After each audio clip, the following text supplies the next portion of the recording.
Assalamualaikum warahmatullahi wabarakatuh.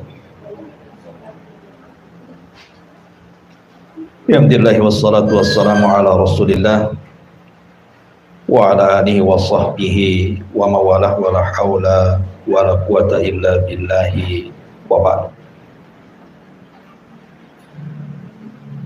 Alhamdulillah, di siang hari ini kita masih bisa duduk di taman-taman sorga majelis ilmu. Salawat dan salam kita hadiahkan kepada Rasul kita Nabi besar Muhammad sallallahu alaihi wa ala alihi wasallam. Kita masuk pada bab ke-32, bab tentang takut hanya kepada Allah subhanahu wa ta'ala. Ma'asyiral muslimat yang dimuliakan Allah subhanahu wa ta'ala, terkadang dalam kehidupan kita ini ada hal-hal yang banyak kita takuti. Ada orang yang takut tidak bisa makan, ada orang yang takut akan masa depan dia dan anak-anaknya, ada orang yang takut tidak dapat pekerjaan, ada yang takut apabila dikeluarkan dari pekerjaan, atau mungkin lebih daripada itu, takut kepada berhala, kepada selain daripada Allah subhanahu wa ta'ala, dan begitu seterusnya. Jadi bab ini akan mengarahkan kepada kita tentang menempatkan rasa takut hanya kepada Allah subhanahu wa ta'ala. Allah subhanahu wa ta'ala berfirman tepat pada surah Al-Imran ayat 175. Innama dzalikumus syaitanu yukhawwifu awliya'ah fala takhafuhum wa khafuni in kuntum mu'minin. Sesungguhnya mereka tidak lain hanyalah setan-setan yang menakut-nakuti kalian dengan kawan-kawannya. Oleh karena itulah maka janganlah kalian takut kepada mereka, tapi takutlah kepada Aku, kata Allah, jika kalian benar-benar orang yang beriman kepada Allah subhanahu wa ta'ala. Ayat ini sebenarnya didahului dengan ayat sebelumnya, di mana pada surah Al-Imran ayat 173 sebelumnya Allah mengatakan, alladzina qala lahumun nas innan nasa qad jama'u lakum fahsyauhum fazadahum imanan wa qalu hasbunallah wa ni'mal wakil fanqalabu bi ni'matin minallahi wa fadlin lam yamsashum su' wattaba'u ridwanallah wallahu dzu fadlin 'adzim. Yaitu orang-orang yang mentaati Allah dan Rasulnya, yang ketika ada orang-orang yang mengatakan kepada mereka orang-orang kafir telah mengumpulkan pasukan, menambah pasukan mereka untuk menyerang kalian, karena itulah takutlah kepada mereka. Ternyata ucapan itu menambah kuat iman orang-orang yang beriman dan mengatakan, cukuplah Allah menjadi penolong bagi kami, dan dialah sebaik-baik penolong. Maka mereka kembali dengan nikmat dan karunia yang besar dari Allah.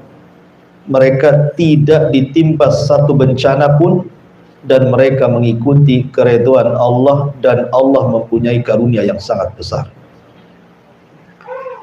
Sedikit tentang kenapa Allah subhanahu wa ta'ala berfirman dalam surah Al-Imran ayat 175 ini.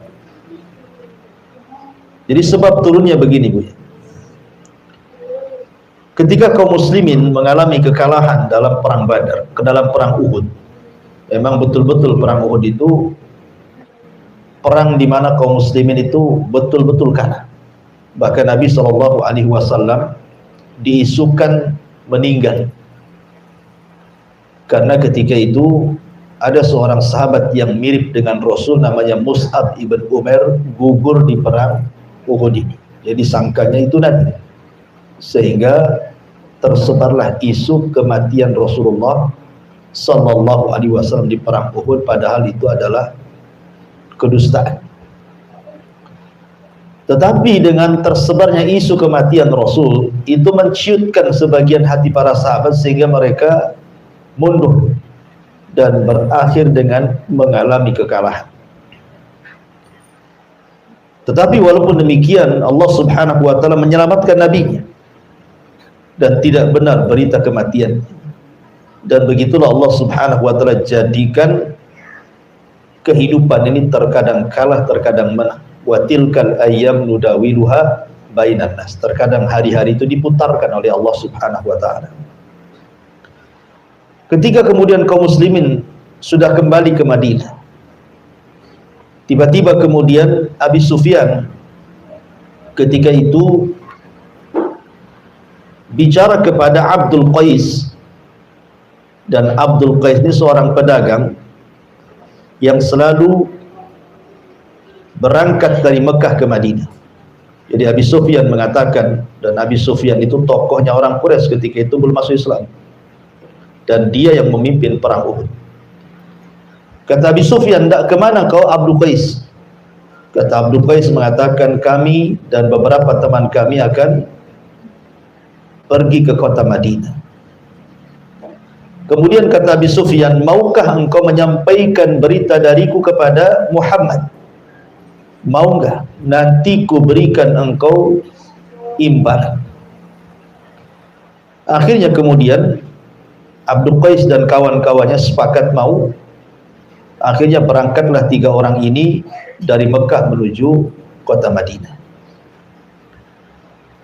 Nah, kemudian ketika Nabi SAW sampai di sebuah tempat namanya Hamra al-Asad, itu kepulangan dari Uhud, tiba-tiba kemudian utusan Abi Sufyan, Abdul Qais dan kawan-kawan ini menemui Rasul sebelum masuk Madinah, ketemu di Hamra al-Asad. Kemudian menceritakan pesan dari Abi Sufyan bahwa dia dan orang-orang musyrik Quraisy akan datang menyerbu dengan lebih banyak lagi pasukan dibandingkan di perang Uhud. Bahkan akan menghabisi Rasul dan seluruh para pengikutnya. Maka Nabi SAW kemudian mencontohkan di hadapan para sahabat bahwa ancaman seperti itu tidak perlu gentar, tidak perlu takut, karena kemenangan itu bukan karena banyak jumlah atau kekuatan, tapi kemenangan itu datang dari Allah. Sehingga Rasul mengatakan, hasbunallah wa ni'mal wakil. Cukuplah Allah sebagai pelindung kita, dan dia adalah sebaik-baik pelindung. Maka para sahabat ketika Rasul mengucapkan kalimat itu semakin teguh keimanannya. Tapi rupanya apa yang dijanjikan Abi Sufyan bahwa mereka akan mempasukan besar tidak menjadi kenyataan. Hanya gertak saja, bahkan pasukan yang dibawa tidak banyak, bahkan mereka yang kemudian lari tunggang langgang kembali ke Mekah. Dari sini Allah Subhanahu wa taala katakan, sesungguhnya mereka itu tidak lain hanyalah setan-setan yang menakut-nakuti kalian dengan kawan-kawannya dari orang-orang musyrik Quraisy. Oleh karena itulah jangan kalian takut kepada mereka, tetapi takutlah kepadaku jika kalian benar-benar orang yang beriman. Jadi di sini orang-orang kafir Quraisy hendak menakut-nakuti Nabi dan para sahabatnya dengan pasukan yang banyak, persenjataan yang kuat, dan perlengkapan perang yang cukup, dan bisa mengalahkan Nabi dan para sahabatnya. Tentu kalau ini didengar oleh orang-orang munafik ataupun orang-orang yang lemah imannya, setelah mereka mengalami kekalahan, tentu mereka akan ciut nyarinya. Tapi Nabi SAW berusaha menanamkan rasa takut hanya kepada Allah. Jangan sampai kalian takut kepada mereka orang-orang kafir. Takutlah kepada Allah Subhanahu wa taala. Dari situlah maka ketika Nabi SAW memberikan contoh bahwa kita tidak boleh takut kepada manusia tapi takutlah kepada Allah, barulah para sahabat kemudian semakin kuat keimanan. Ma'asyiral muslimat yang dimuliakan Allah Subhanahu wa taala. Inilah contoh Rasul sallallahu alaihi wasallam memberikan keteguhan kepada para sahabat untuk jangan takut kecuali kepada Allah. Dan Al-Qur'an itu kita ambil bukan karena sebab turunnya, tetapi karena umum lafadznya. Jadi syaitan itu memang sejak diciptakan dan menjadi musuh bagi manusia, memang dia selalu menakut-nakuti kita.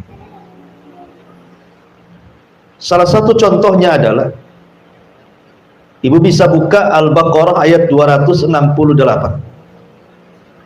Allah Subhanahu wa taala berfirman, "Asy-syaitanu ya'idukumul faqra wa ya'murukum bil fahsyah wallahu ya'idukum maghfiratan minhu wa fadla wallahu wasi'un alim."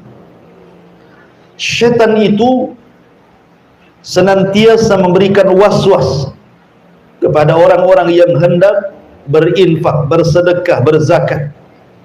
Jangan lakukan, karena engkau akan mengalami kefakiran. Jadi syaitan itu menjanjikan kefakiran, bahkan memerintahkan kalian untuk berbuat kejahatan, sementara Allah Subhanahu wa taala menjanjikan kepada kalian ampunan dan karunia, karena Allah maha luas pengetahuan. Imam Nawawi rahimahullahu taala mengatakan, laisa lisyaitan silahun 'alal insan.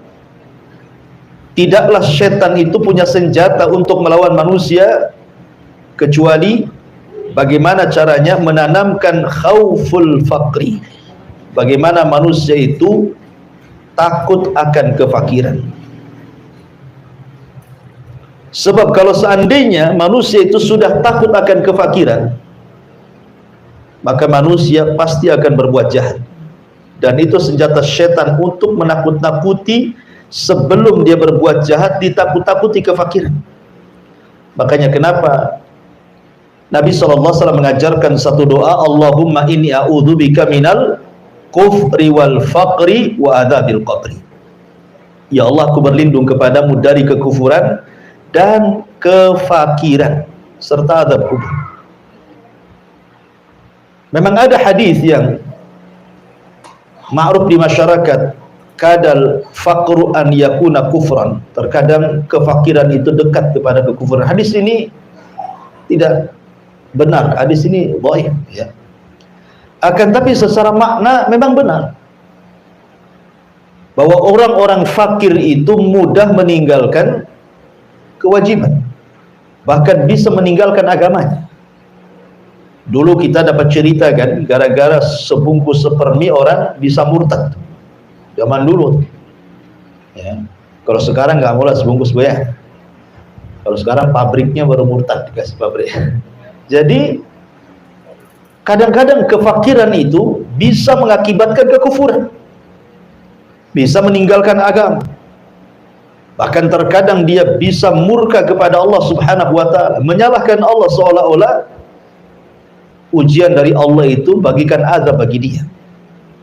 Makanya Nabi mengajarkan satu doa agar kita berlindung dari kefakiran dan juga kekufuran. Nah, di antaranya adalah ketakutan manusia kepada kefakiran ini mengantarkan kepada mencari pekerjaan haram. Karena dipikirnya bahwa mencari yang halal itu sulit. Sementara dia harus makan, sementara keluarganya harus makan, anak-anaknya harus makan dan juga harus sekolah. Akhirnya dia tidak peduli dengan bagaimana cara mencari harta. Makanya kenapa Nabi SAW sudah bersabda 14 abad yang silam itu, sayati alaikum zaman, akan datang zamannya, kata Rasul, la yubalil mar'u bima akhadal mal. Manusia sudah tidak akan peduli bagaimana cara mengambil harta. karena takutnya miskin. Sementara rasa takut ini adalah was-was yang dibentuk oleh syaitan untuk menakut-nakuti manusia, sehingga rasa takut yang dalam kepada kefakiran itu akhirnya mengantarkan mencari barang-barang atau pekerjaan-pekerjaan yang diharamkan Allah Subhanahu wa ta'ala. Ataupun mungkin kefakiran ini juga bukan hanya sekedar mengantarkan kepada mencari hal-hal yang kemudian diharamkan dari pekerjaan, terkadang juga sampai kepada membatasi keturunan. Ingat, Nabi SAW mengatakan, tazawwajul walud wal wadud fa inni mukathirun bikumul umam yaumal qiyamah. Kata Rasul, nikahilah wanita yang tukang beranak dan juga penyayang kepada suami. Kemudian Rasul mengatakan, karena saya akan berbangga dengan banyaknya umat pada hari kiamat. Tapi ada sebagian orang yang kemudian berpikir, kalau banyak anak ini, gimana cara ngasih makan? Gimana nyekolahkannya? Takut dia. Takut masa depannya. Pada Allah Subhanahu wa ta'ala mengatakan, nahnu narzukukum wa iyyahum. Kami loh yang kasih rezeki kalian dan juga anak-anak kalian. Kenapa mesti pusing? Lah terkadang kemudian perasaan takut kepada selain Allah yang dihembuskan oleh syaitan, salah satunya kepada kefakiran, itu mengantarkan orang akhirnya membatasi keturunan. Padahal tujuan pernikahan itu adalah memperbanyak keturunan. Ya. Kemudian juga yang ketiga, terkadang juga banyak akhirnya kemudian anak-anak muda terhalang dari menikah. Alasannya belum ada pekerjaan, alasannya belum mapan, alasannya nanti saya kasih makan apa istri saya gitu ya. Padahal Allah Subhanahu wa ta'ala jelas-jelas yang mengatakan bahwa iyakunu fuqara yughnihimullah. Kalau kalian fakir, nanti Allah kasih kekayaan.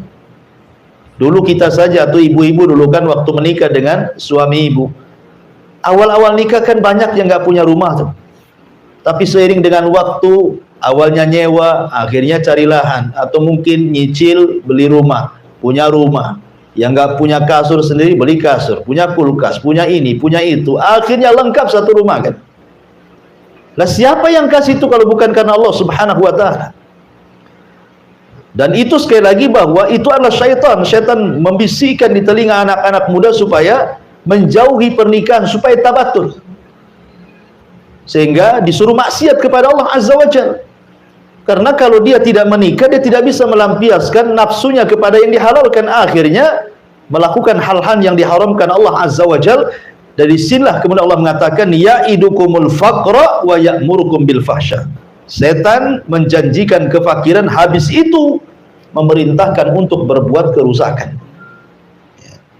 Kemudian juga termasuk juga karena takut kefakiran, terkadang ada orang-orang tua yang punya anak gadis gitu ya.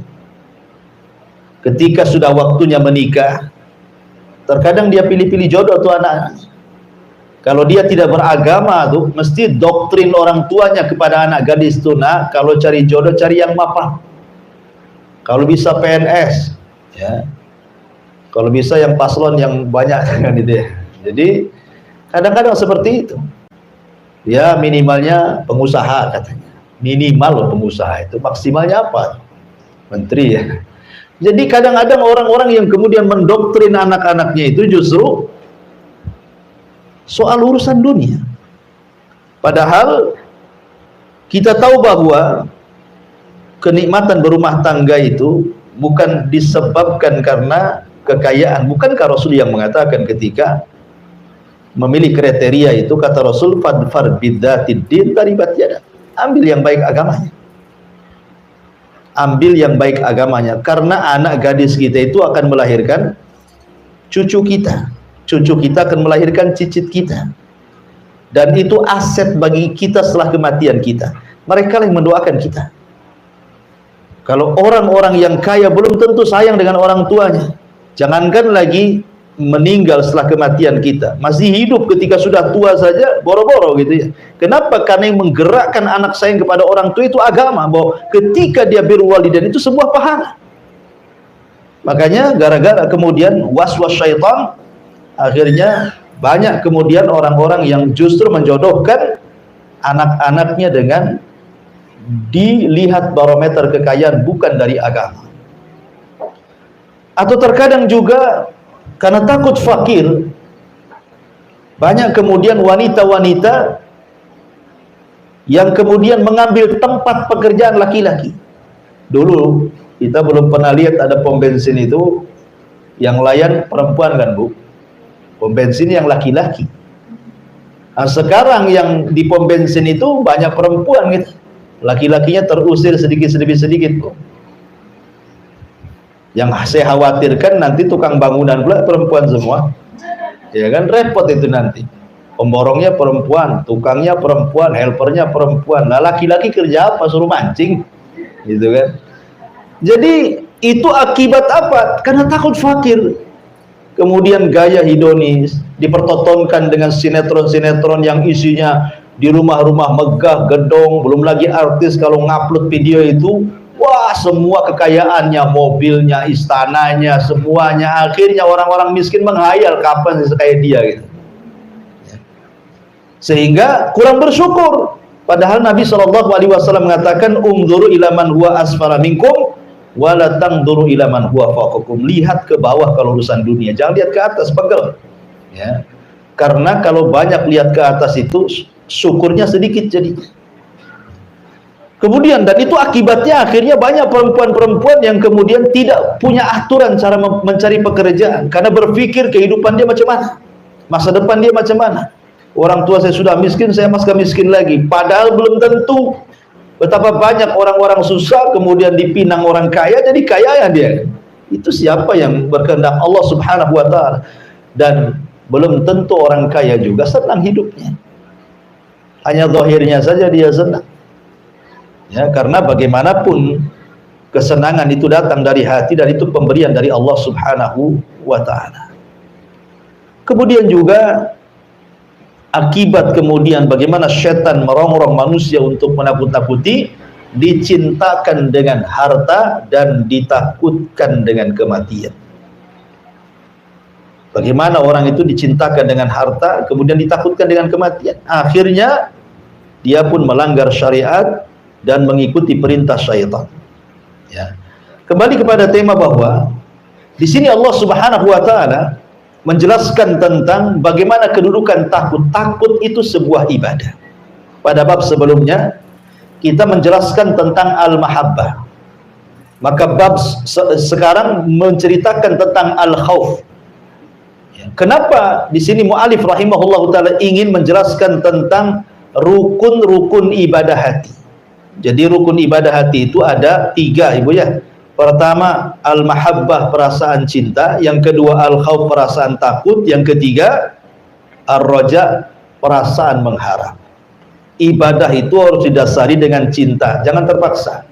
Ibadah itu harus didasari dengan takut supaya terangsang terus untuk melakukan ibadah. Ibadah itu harus didasari dengan harapan. Dengan adanya harapan berarti makin kita ini semangat untuk beribadah, karena di balik ibadah ada sorga, ada kenikmatan, dan begitu seterusnya. Itu disebut arkan, rukun-rukun ibadah hati.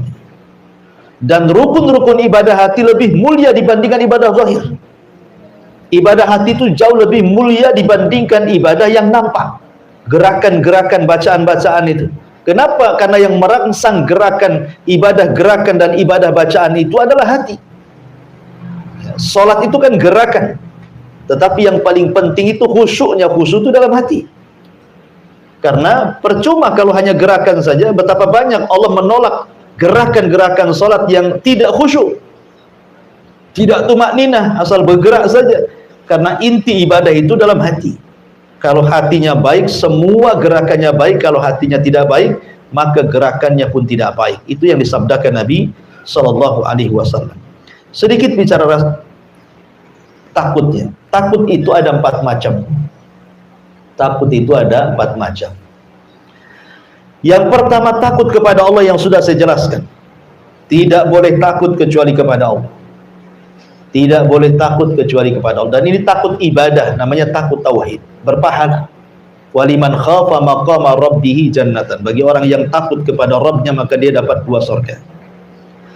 Yang kedua namanya al-khaufu atau khaufus sir. Rasa takut yang terselubung dalam hati. Seperti takut kepada berhala, takut kepada sesembahan. Ya, itu syirik besar, tak boleh. Tidak boleh takut kepada sesembahan. Seperti takutnya orang-orang musyrik di zaman Nabi SAW. Kalau mereka sampai meninggalkan sembahan mereka, maka akan ditimpa azab. Ya, sehingga lihat para nabi ketika menghadapi kaumnya, seperti contohnya umpamanya Nabi Allah Hud alaihi salatu wassalam. Dia mengatakan kepada kaumnya, fakiduni jami'an summa la yungdhur. Silahkan kalian bersepakat dengan berhala kalian, buat makar untukku, aku tunggu, jangan lama-lama, sekarang juga. Artinya Hud menanamkan bahwa kita tidak boleh takut kepada berhala-berhala. Takut itu hanya kepada Allah Azza wa Jalla. Ya. Tidak boleh orang takut seperti itu. Seperti takut, ya, seperti yang saya tokan tadi, banyak orang-orang yang kemudian menghambakan dinar, menghambakan dirham, menghambakan rupiah, dolar, dan juga ringgit karena takut. Takutnya itu takut tidak makan, takut tidak terlaksana keinginan dia, cita-cita dia, sehingga dia hambakan duit itu. Hari-hari dari pagi sampai pagi dia cari duit. Dia lupa sholat, lupa zakat, lupa segala-galanya. Dia menghambakan uang. Oh, sekarang kan berhalanya uang. Handphone berhalanya sekarang, ya, bukan batu lagi. Kadang-kadang sibuk main handphone, padahal sudah datang waktu zuhur, tidak peduli dengan zuhur tuh. Dengan asar tidak peduli, dengan maghrib, pokoknya nongkrongnya di handphone. Jadi berhala tuh handphonenya jadinya kan. Ini kalau kemudian dia lebih takut kepada selain Allah Azza wa Jalla dibandingkan takut kepada Allah, oh hati-hati. Ya, ini takut sir, ini syirik, kesyirikan, tidak boleh. Jadi ma'asyiral muslimat yang dimuliakan Allah Azza wa Jalla, ataupun datang ke kuburan-kuburan orang soleh, ke kuburan orang-orang soleh itu, dia takutnya kepada kuburan itu melebihi takut dia kepada Allah. Itu juga bisa mengantarkan kepada kesyirikan kepada Allah Azza wa Jalla. Kemudian yang ketiga, takut tapi tidak sampai syirik. Cuman rasa takut ini mengantarkan akhirnya meninggalkan yang wajib atau melaksanakan yang haram. Contoh, ibu diancam sama suami, ya, kau jangan sholat, nah itu ya. Akhirnya ibu takut, betul-betul tak sholat. Kenapa tak sholat? Takut sama suami. Kalau saya sholat saya dipecat katanya kan, saya ditalak, saya takutlah katanya. Atau dalam sebuah perusahaan, aturan perusahaan tidak boleh ada sholat. Akhirnya kemudian orang tidak mau keluar dari perusahaan itu. Jadi ketika ditanya, kenapa kau tidak keluar dari perusahaan itu? Ya, bukankah di perusahaan itu ketat tidak boleh sholat? Takut saya kalau keluar nggak ada kerjaan lagi. Ya nggak apa-apalah kan itu ya. Akhirnya rasa takutnya meninggalkan yang wajib dan mengerjakan yang haram. Nah, ini takut haram, tidak sampai syirik. Ya, takut haram. Dan yang terakhir tentu disebut dengan takut tabiat. Ya wajar ibu takut diancam orang. Ya, ada preman ngancam, kita takut, itu tabiat. Ya, takut sama buaya, apalagi buaya darat gitu ya kan. Jadi kalau memang takut seperti itu tabiat, tidak ada masalah. Tapi yang jelas bahwa dari semua takut itu yang paling utama takutlah kepada Allah Subhanahu wa taala. Kemudian dalil yang kedua, Allah Subhanahu wa taala berfirman, "Innama ya'muru masajidallah man amana billahi wal yaumil akhir wa aqama sholata wa ata zakata wa lam yahsha illallah fa asa ulaika an yakunu minal muhtadin." Orang-orang yang memakmurkan masjid-masjid Allah hanyalah orang-orang yang beriman kepada Allah dan hari akhir, serta mendirikan salat, menunaikan zakat, dan tidak takut kepada siapapun selain kepada Allah.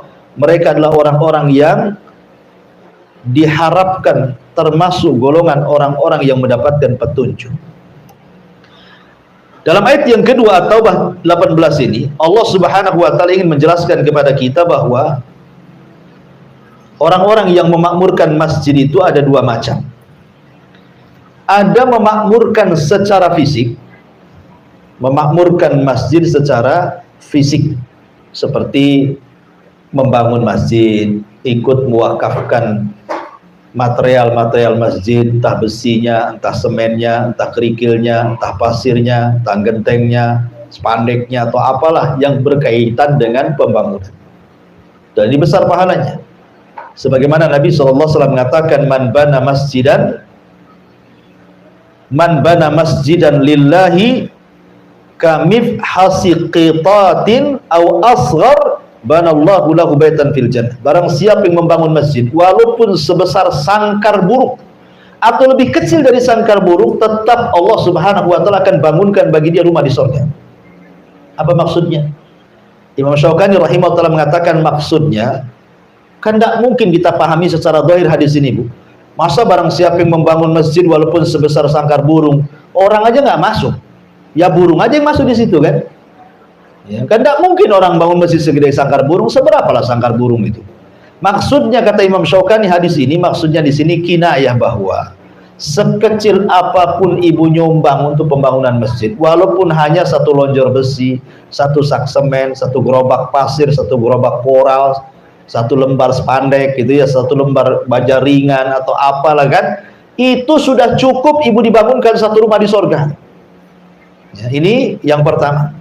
Kemudian makna yang kedua, bahwa yang dimaksud orang yang memakmurkan masjid itu memakmurkan secara ruhiyah. Ya, yang pertama membangun fisik, ataupun ya tadi membangunkan secara ruhiyah. Ruh kita dibangun di situ. Bukan hanya masjid saja dibangun, ruh kita dibangun dengan sholat kita di situ, dengan baca Quran di situ, dengan kita zikir di situ, akhirnya menghasilkan akhlak-akhlak yang mulia. Ya, karena masjid itu tempat tarbiyah. Orang kalau pulang dari masjid harusnya dia tidak mengucapkan kalimat kotor dan tidak melakukan perkara fasik. Kenapa? Karena Allah yang mengatakan inna sholata tanha 'anil fahsya'i wal munkar. Salat itu mencegah perbuatan keji, ucapan-ucapan kotor, dan mungkar, perbuatan fasik. Artinya bahwa pembangunan itu bukan hanya sekedar fisik saja. Ya, ini yang banyak sekali dilakukan di masyarakat kita. Masjidnya aja bagus-bagus gitu ya. Masjidnya megah-megah, pakai AC gitu. Luar biasa sekarang masjid di zaman sekarang. Tapi membangun orang-orangnya itu yang kurang, sehingga banyak masjid bagus kosong dari jamaah. Tahu-tahu yang azan dia, yang imam dia, yang makmum dia gitu. Dia aja gitu, dia saja. Nah, yang lain kemana? Padahal sebenarnya yang paling utama itu membangun ruh dibandingkan fisik. Membangun ruh dibandingkan fisik lebih utama. Ya. Tapi juga bagaimanapun dua-duanya juga utama. Makanya Allah Subhanahu wa taala mengatakan orang-orang yang memakmurkan masjid-masjid Allah itu ya orang-orang yang beriman kepada Allah dan hari akhir, melaksanakan salat, menunaikan zakat, dan yang paling penting syahidnya di sini walam yahsya illallah, walam yahsya illallah, dan dia tidak takut kecuali kepada Allah Azza wa Jalla. Kalimat yahsya itu beda dengan al-khauf. Kalau pada ayat yang pertama Ali Imran ayat 175, Allah membahasakan takut itu dengan kalimat al-khauf. Tetapi dalam surah At-Taubah ayat 18 Allah membahasakan takut itu dengan kalimat khasyah. Apa bedanya al-khauf dan khasyah? Kan kalau diterjemahkan ke bahasa Indonesia kan sama-sama takut. Kata ulama mengatakan khasyah lebih tinggi dibandingkan al-khauf. Karena khasyah itu diiringi dengan pengetahuan, dengan ilmu, dan dengan ta'zim, mengagungkan Allah Azza wa Jalla. Di mana orang-orang itu kalau sudah sampai level khasyah, betul-betul dia takut karena diiringi dengan pengetahuan. Maknanya dia tahu apa yang ditakutkan. Makanya kenapa ketika Allah mensifatkan para ulama, Allah mengatakan innama yakhsyallah min ibadihil ulama. Orang-orang yang takut kepada Allah itu mereka para ulama, para penuntut ilmu yang punya pengetahuan. Kenapa? Karena hanya mereka yang tahu apa yang ditakutkan. Ya, manusia kan dua, ada yang takut tapi tidak tahu apa yang ditakutkan. Ada yang takut memang dia tahu apa yang ditakutkan. Ya. Jadi ulama itu tahu. Kenapa mereka takut? Karena tahu yang ditakutkan. Selain ulama itu ya nggak takut wajar, karena nggak tahu apa yang ditakutkan gitu ya. Makanya khosyah itu lebih tinggi dibandingkan khauf. Dan orang-orang yang masuk ke masjid harusnya bukan hanya sekedar al-khauf, tetapi juga mendapatkan predikat khosyah. Jadi ketika masuk masjid itu dia tahu apa yang ditakutkan dalam masjid itu. Kenapa dia sholat? Karena takut akan neraka, takut akan adab, takut disiksa dan begitu seterusnya. Ya. Jadi khosyah itu lebih tinggi dibandingkan al-khauf. Kemudian Allah mengatakan fa asa ulaika an yakunu minal muhtadin. Kemudian di dalam ayat yang lain Allah mengatakan, disebutkan dalam surah Al-Ankabut ayat 10, wa minan nasi man yaqulu amanna billah fa idza udhiya fillahi ja'ala fitnatan nasi ka'adzabillah wala in jaa nasrun mir rabbika la yaqulanna inna kunna ma'akum awalaysa Allahu bi'a'lama bima fi suduril alamin. Di antara manusia ada yang berkata, kami beriman kepada Allah, maka apabila dia disakiti karena beriman kepada Allah, dia anggap siksaan manusia itu seperti siksaan Allah. Sungguh jika datang pertolongan dari Rabb, mereka pasti akan berkata, sesungguhnya kami beserta kalian. Bukankah Allah lebih mengetahui apa yang tersimpan dalam dada semua manusia? Maksudnya begini, ayat ini bagus sekali. Kita jabarkan sedikit agak panjang. Ada yang mengatakan bahwa ayat ini adalah isyarat kepada orang-orang munafik.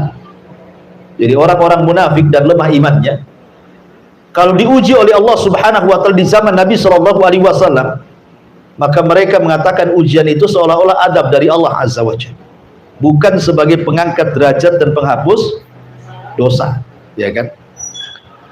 Berbeda dengan orang-orang yang beriman, justru mereka menjadikan ujian Allah itu sebagai keyakinan bahwa Allah sedang mengangkat derajatnya dan Allah sedang menghapus dosa-dosanya dan Allah sedang menggembleng dari kesabarannya.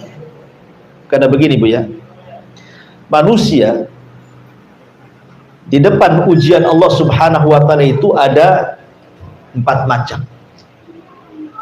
Kalau seandainya ibu diuji oleh Allah, sakit, berkepanjangan, ekonomi lagi bermasalah, apalagi BBM naik gitu ya. Semua naik jadinya Bu ya. Ya, sampai COD aja naik tuh. Ya, Shopee aja naik ongkosnya katanya. Naik semua ibu ya. Sampai ibu pun naikkan juga uang belanjanya itu sama suaminya. Kenapa dinaikkan dek? BBM naik bang, nggak dengar BBM naik katanya. Ada yang sampai seperti itu. Jadi kalau ada orang diuji nih, entah itu kematian orang dicintainya, atau mungkin kefakiran hidupnya, atau penyakit yang dideritanya, dan begitu seterusnya. Manusia itu menghadapi ujian itu ada 4 kategori, ada 4 orang, ada 4 macam. Yang pertama ada orang yang Masya Allah tasahud Bu. Tasahud itu artinya nggak redho dengan ujian, nggak ikhlas dengan musibah. Ya, kayaknya musibah ini azab dari Allah Subhanahu wa taala bagi dia. Bahkan lebih parah lagi, bukan hanya hatinya saja tidak ikhlas, tidak redha Bu, lisannya pun kadang-kadang ikut menunjukkan ketidakredhaan. Lisannya itu ngomong, kenapa mesti aku terus? Kenapa nggak tetangga sebelah saja katanya? Gitu ya. Kenapa aku sakit terus? Itu kapan sembuhnya? Salah apa saya ini ya Allah? Nah, jadi kan ada orang yang nampak dari lisannya. Kenapa si anak saya saja nggak naik kelas? Kenapa anak si fulan nggak naik terus? Ya karena bodoh mungkin anaknya. Jadi ada yang kemudian itu menjadikan ujian itu betul-betul tasahud, dia nggak redho, dia marah-marah dia. Nah, ini orang yang kunut min rahmatillah, orang-orang yang putus asa dari rahmat Allah. Ini bahaya. Inilah yang difirmankan dalam Al-Quran yang kita baca, fa idza udhiya fillah ja'alallah fitnatan nas ka'adzabillah. Apabila disakiti karena beriman kepada Allah, dia menganggap siksaan manusia itu seperti siksaan Allah. Ya Rabb, saya kan sudah sholat, ya kok saya masih susah juga. Ya Allah, saya sudah sholat, kenapa tetangga itu nyelekit kali ngomongnya? Ya Allah, saya sudah sholat, kenapa kok begini? Kadang-kadang orang kemudian menganggap bahwa kalau Allah sedang menguji, dia merasa sudah beriman, ternyata ujian itu dianggapnya seperti adab Allah. Ini bahaya. Ini yang pertama. Yang kedua, ada orang itu zahirnya pura-pura kuat dalam ujian, disabar-sabari. Ya, pokoknya suaminya meninggal, sabar. Ekonominya gulung tikar, sabar. Ya, disabar-sabari. Ada orang yang menyabar-nyabari diri, Bu. Tapi jangan disenggol. Kalau disenggol keluar semua keluhannya. Nah, ada orang kayak gitu, Bu. Nampaknya sabar, sabar, sekali ibu tegur, "Cemana jualannya?" "Aduh, payah," kata. "Udah sebulan ini begini-begini, begono-begono." Itulah. Ada orang yang nampak menyabar-nyabarkan diri, tapi kalau disenggol keluar semua. Ini kelompok yang kedua, tapi agak rendah daripada kelompok pertama. Ada kelompok yang ketiga, ini beda lagi. Dia betul-betul ikhlas. Betul-betul ikhlas, redha, betul ya. Disenggol nggak disenggol ya memang dia ikhlas, sabar betul orang ini. Memang sudah dicatat di Lauhil Mahfuz, saya ini harus dapat ujian hari ini. Memang sudah dicatat, memang orang yang saya cintai harus meninggal hari ini. Pokoknya betul-betul sabar. Ini yang luar biasa. Dan yang lebih luar biasa lagi adalah yang nomor keempat. Sudah sabar, sudah ikhlas, sudah redha, lisannya juga justru mengucapkan alhamdulillah. Setelah dia mengucapkan innalillahi wa inna ilaihi rajiun, dia mengucapkan alhamdulillah. Karena jarang sedikit atau sedikit sekali orang yang ditimpa musibah mengucapkan alhamdulillah. Saya contohkan sebuah kisah, namanya Urwah ibn Mas'ud, Urwah ibn Zubair rahimahullahu ta'ala. Jadi Urwah ini, Bu, dikasih penyakit kakinya. Salah satu kakinya harus diamputasi.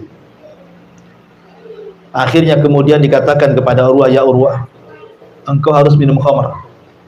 Kakimu akan diamputasi dan kau akan merasakan sakit." Kata Urwah, "Tidak. Aku tidak akan minum yang diharamkan Allah. Kalau engkau ingin putuskan kakiku, tunggu aku ambil wudhu, kemudian aku sholat 2 rakaat, saat sholat kau potong kakiku," katanya. Subhanallah.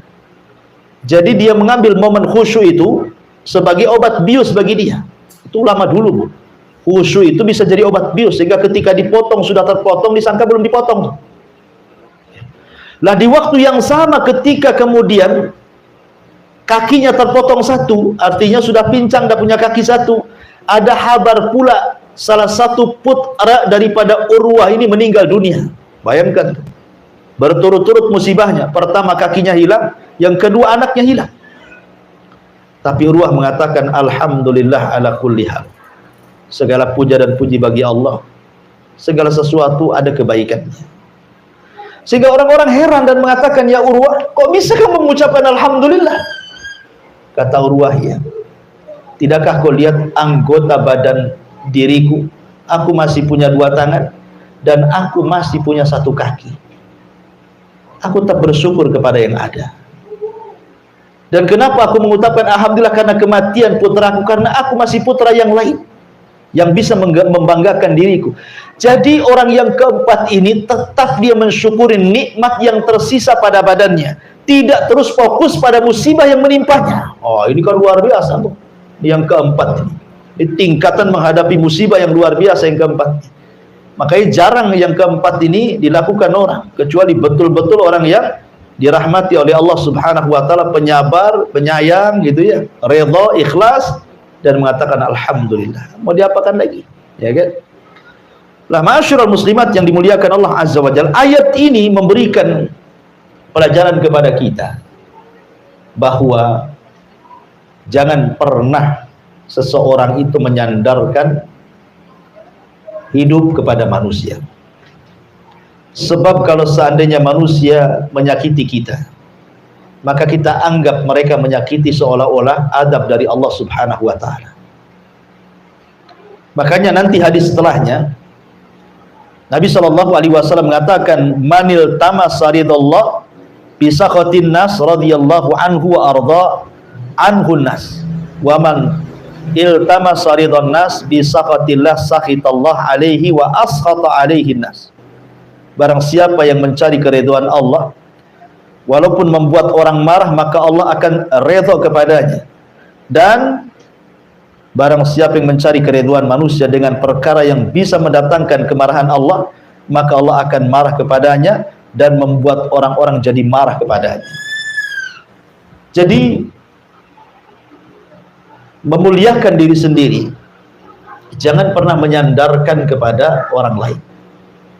Sebab kalau seandainya orang ini kemudian terputus dari kita, itu sakitnya itu luar biasa dan dianggap ini ujian terberat bagi dia dan ini azab yang Allah timpakan kepada dia. Saya contohkan dari sejarah, Bu ya. Nabi SAW ketika pulang dari Taif, Rasul pulang dari Taif, dikiranya kan di Mekah dia sudah tidak bisa lagi berdakwah, karena 18 kabilah sudah mengancam dia akan dibunuhnya kalau dia tetap berdakwah di Mekah. Terpaksalah Rasul harus cari areal baru, berangkat ke Taif dengan harapan para pembesar Taif mau melindungi Rasul dan mau bisa tinggal di Taif sambil melanjutkan dakwah tauhid. Rupanya pembesar-pembesar Taif seperti Abdu Al-Layali, kemudian Al-Habib Ibn Amr, kemudian Mas'ud Ibn Amr, 3 tokoh Taif ini betul-betul mengusir secara telak kepada Rasul. Baru datang sudah diusir. Tidak cukup diusir, dilempari batu. Tidak cukup dilempari batu, anak-anak sudah 6 duri. Tidak cukup itu, dicaci maki oleh wanita-wanita Taif.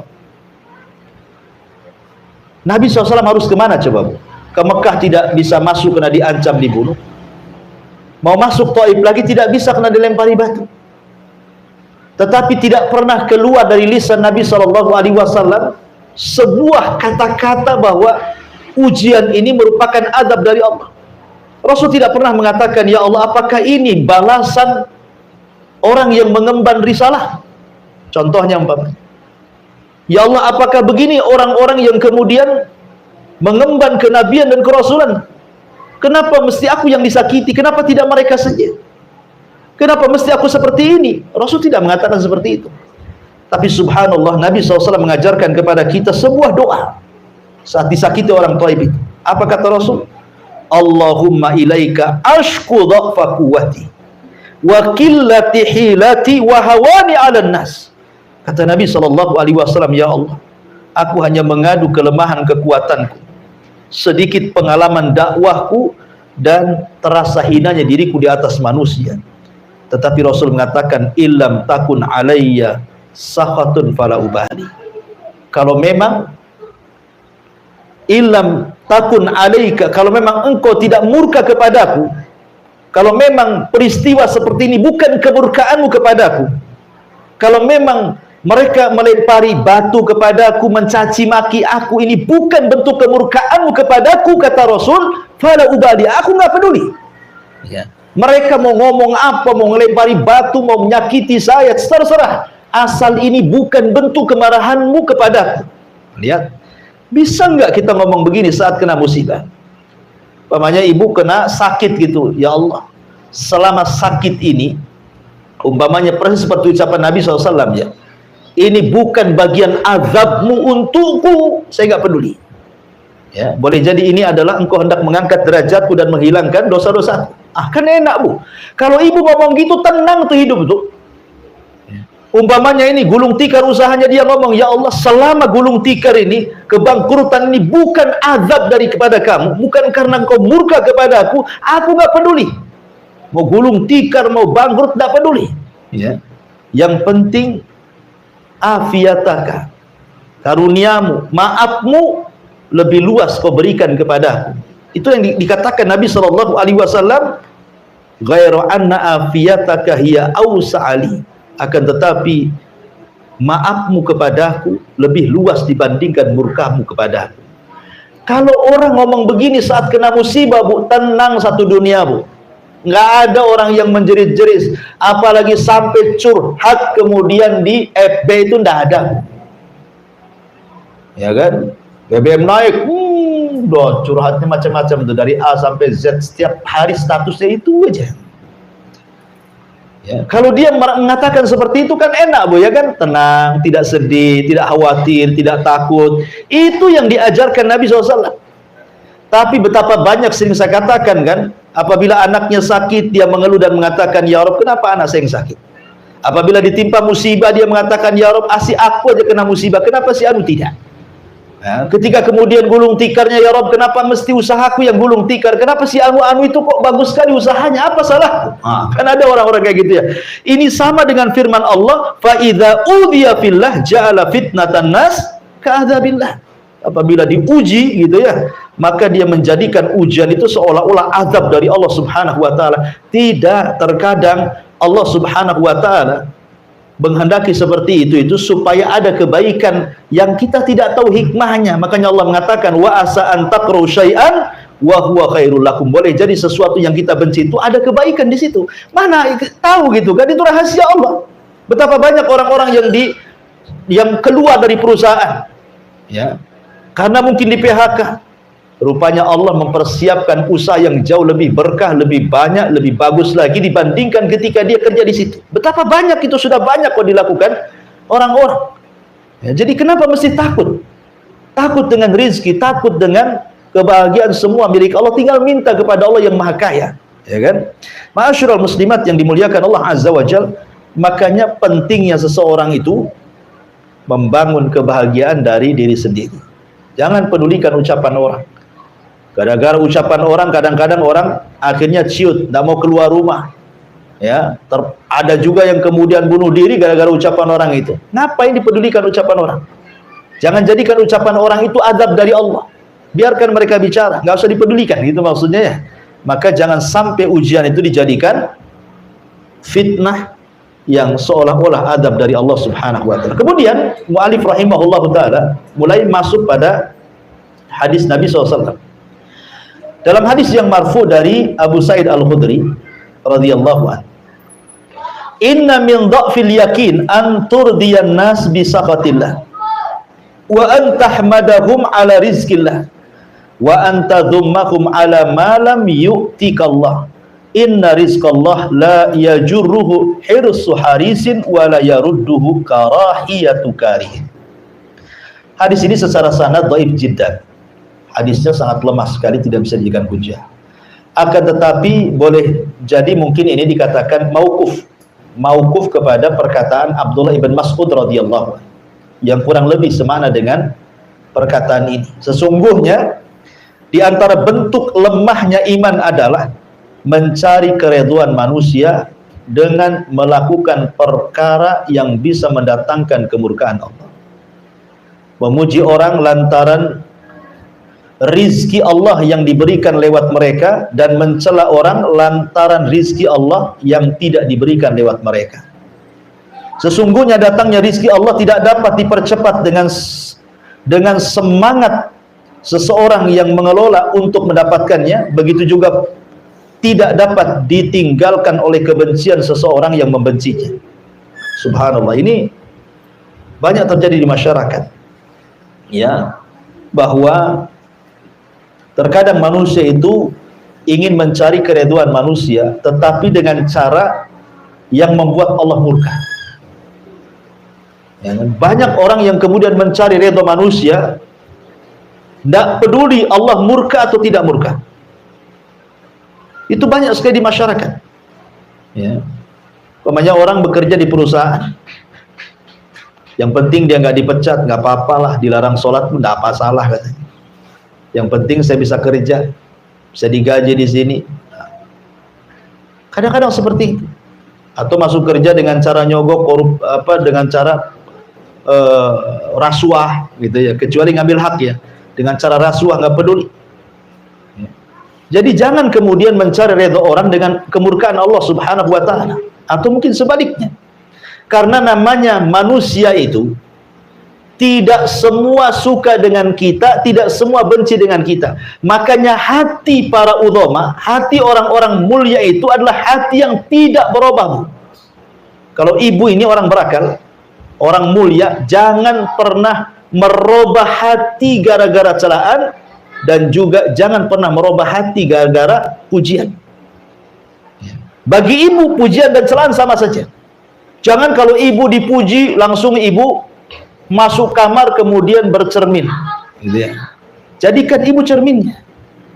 Karena hati orang-orang yang mulia itu tidak berubah. Mau dicela sama saja, mau dipuji pun sama saja. Jangan pula kalau dicela hidungnya kecil, kalau dipuji hidungnya membengkak begitu Bu ya. Bukan begitu, ya.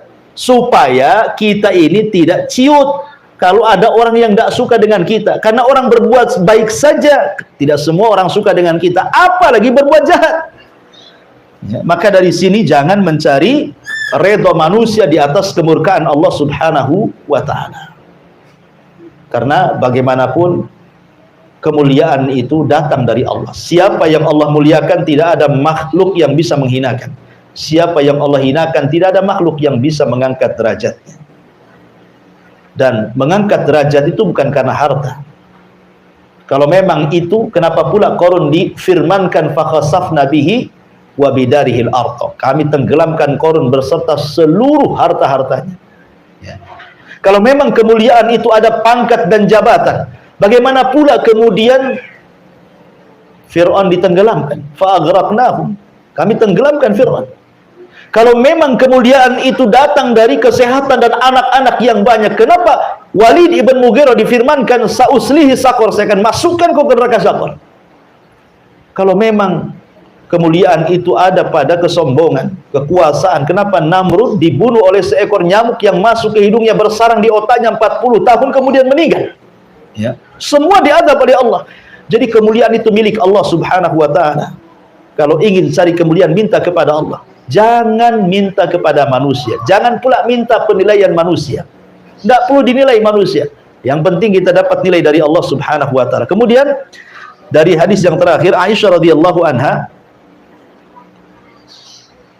menuturkan bahwa Nabi sallallahu alaihi wasallam bersabda, "Manil tamasa ridallah bi sakhatin nas, radhiyallahu anhu wa ardahu nas." Barang siapa yang mencari keridhaan Allah walaupun membuat orang marah, maka Allah akan redha kepadanya dan membuat orang-orang jadi redha kepadanya. Tapi sebaliknya, waman iltamasa ridwan nas bi sakhatillah sakhitallahu alaihi wa ashata alaihi nas. Barang siapa yang mencari keridhaan manusia di tengah-tengah kemurkaan Allah, maka Allah murka kepadanya dan Allah akan buat manusia murka kepadanya.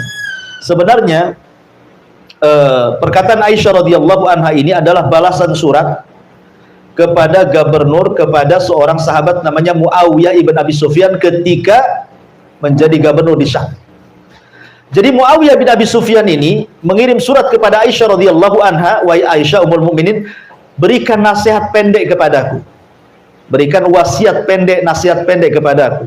Maka Aisyah radhiyallahu anha kemudian menulis dari Aisyah ummul mukminin kepada Muawiyah bin Abi Sufyan, "Amma ba'du, aku sesungguhnya mendengar sabda Nabi sallallahu alaihi wasallam, barang siapa yang mencari keridhaan Allah walaupun membuat orang marah, maka Allah akan ridha kepadanya dan membuat orang akan ridha kepadanya.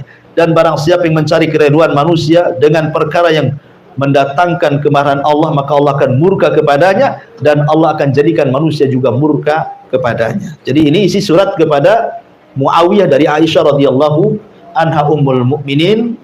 Dan dari sini ada pelajaran bahwa sekali lagi jangan pernah takut kecuali kepada Allah. Katakan ibu yang benar walaupun manusia marah. Selama perkataan ibu ini hak, ibu mengajak dakwah kepada tauhid keluarga, walaupun satu keluarga benci sama ibu, tidak ada masalah. Ya, umpamanya ibu ada keluarga yang masih awam terhadap tauhid, masih syirik, masih datang ke dukun, masih percaya tangkal, masih percaya dengan nenek moyang, ibu dakwai mereka. Nggak boleh ini syirik, nggak boleh ini berselisih kepada sunnah. Akhirnya ibu dibenci sama keluarga, nggak apa-apa. Yang penting ibu dapat keridhaan Allah Azza wa Jalla. Daripada ibu diamkan, yang penting keluarga dekat dengan ibu tapi keluarga syirik dibiarkan. Janganlah nanti kalau saya kasih tahu nanti saya pula nanti jauh dari keluarga. Itu namanya mencari keridhaan manusia di atas kemurkaan Allah tuh. Ya, sampaikan yang benar, qulil haq walau kana murra. Sampaikan kebenaran walaupun itu pahit rasanya. Karena kadang menyampaikan yang hak itu memang perlu pengorbanan.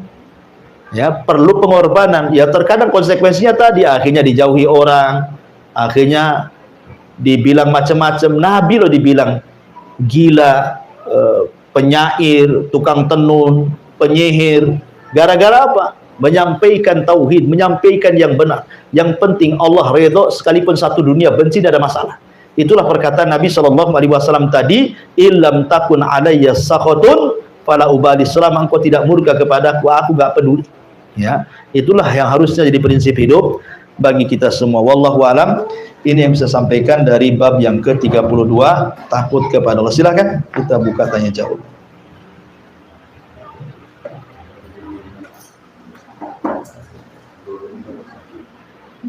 20 menit lagi.